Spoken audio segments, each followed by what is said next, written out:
I'm going to show y'all how to register for classes in my.hacc. Real fast before we get into that though, notice over here, so obviously I'm logged into my.hacc. Over here you can see your advisor's contact information under that blue box, which if you click on shows your academic standing. But you can just email your advisor if you have any questions about anything or you want to set up an appointment. You can also set up an appointment through Navigate. This is often a little bit quicker and easier because you can just make the appointment directly through Navigate instead of having to do the back and forth email trying to figure out scheduling. Also, this link right underneath advising takes you to your degree audit and your education plan, which will tell you what you need to take for your program. You should have an education plan for spring, most likely, and you just click plans at the top and then click on the name of the plan kind of in the middle of the page, and you'll see then the suggested courses that your advisor thinks you should take for the upcoming semesters. If you don't see something, at least for spring, just reach out to them and ask about it. So once you're ready to register, you're going to click registration records over there on the left and then browse for classes and register, add, drop, withdraw. Okay, register, add, drop classes. And at any point you might be prompted for a code. You won't see this probably. Or might call it a pin, an advising pin. So that means you need to contact your advisor. So send them an email, say that you need your code. They probably are going to want to touch base with you, either over email or an appointment, maybe on Zoom. Okay, so select your term. So the winter session, by the way, is kind of nuts. If you're going to take a 3 or 4 credit class during the winter session, you're going to be full time because it's only 4 weeks long. So that's pretty intense, and you don't get a break. You go straight from fall to winter to spring. So something to be aware of, but some people like winter sessions. I'm going to go ahead and click on spring. Okay, so lots of options here, and I can click advanced search for more options if I know like particular days of the week that I want my classes to meet on, maybe because of a work schedule or something like that, then you can select those. If you know you want to take face-to-face classes on a campus, then you can select the campus you want. Maybe you want either face-to-face or completely online, so that would be virtual learning. Maybe you live kind of halfway between a couple of campuses, and so you just select whichever ones you would be willing to take class at. And then you can select your particular course if you know what course you're looking for. So I'll just do accounting 150, but you could type in here what you think you'd want to take.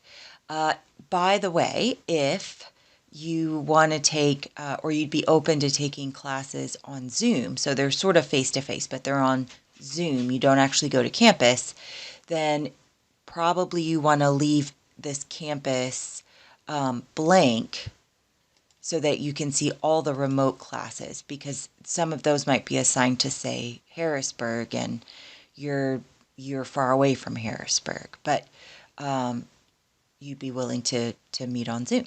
Okay, so I'm going to hit search and we'll look at these accounting classes. So I picked this in particular because it's only a 2-credit class. That means it's a 7-week class. And so it starts in January but ends in March, this particular section does. And this happens to be a Harrisburg campus class. It has a building and a room number, so that means it meets on campus in this particular place. I can also scroll until I see maybe a remote class. So remote classes still have meeting days and times, and you have to be available during those days and times, not driving home from work and pulling Zoom up on your phone, but fully engaged. But you don't have to actually go to campus. So this is a Gettysburg campus class, but you don't have to go to the Gettysburg campus. Let's see what else is there. Here's a virtual class. So notice it does not have any meeting days or times because everything is fully online. You don't meet your class. You do everything kind of at your own time, I guess, or your via your own schedule. You just have due dates that you have to meet. So certain assignments will be open at certain times, and you have to do them, over those 48 hours maybe, or you have a whole week or something like that. But you have to really, really stay on top of it with virtual classes. And then if we scroll a little bit more, we might see, so notice this class or section starts in March and ends in May. So you just want to look at these start dates and end dates so you know what you're getting into, I guess. We have even classes that are not just 2 credits like that one will maybe start, I don't know, maybe January 30th. That would be a late start class. So it starts 2 weeks in.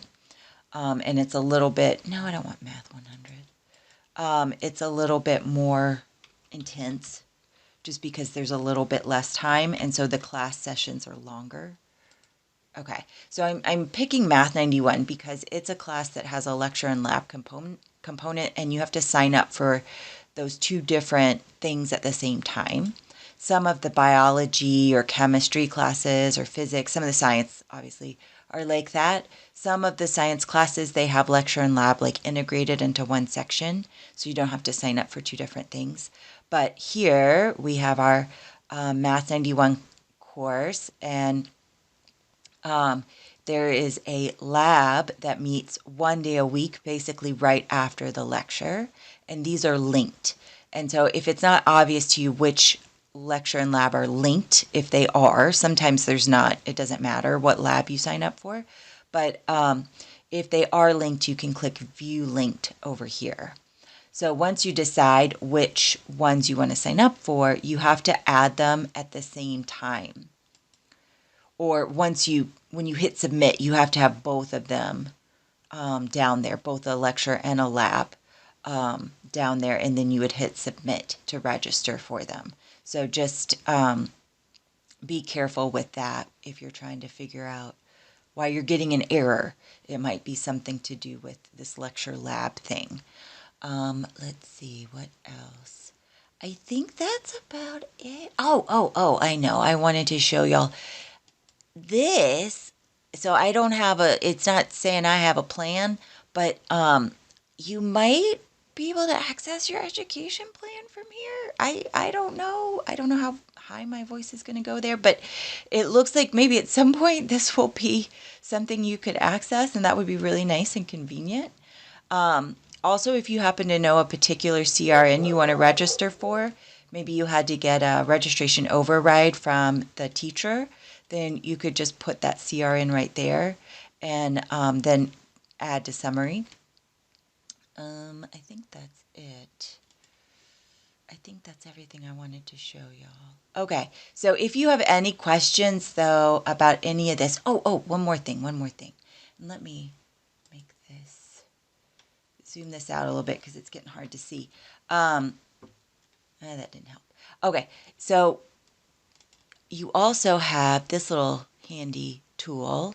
You can, if you need some of your gen ed requirements still, which probably you do, maybe core A, then you can click on that and you can do, other things here, like if you know that you want to go to a particular campus, blah, blah, blah.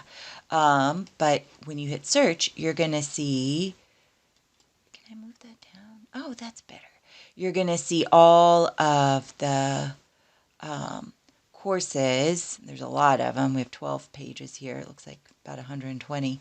You're going to see all the courses that would fulfill that core requirement. So that's really nice to kind of know for sure, wait, will this count? If you are in a program that you want to transfer to a different school so that you can get your bachelor's degree, you just might want to make sure, like, would they accept, say, drawing, or something like that, as applying to the degree there. By the way, notice that it tells me if I've got a time conflict. So I've got a conflict with those Math 91 courses that I had added down there. So that's kind of nice too. Okay, I think that's finally it. So good luck registering. Do it as soon as possible. Classes are already filling up. Even if it looks like they're not filling up, at some point our deans are going to be like, you know what, there's just not enough students in this section. We need to cancel it. But maybe if there had been you in that section, that would have put it, over that threshold. So you don't want classes to fill up or be canceled. That would be best in your schedule. So go ahead and sign up as soon as possible.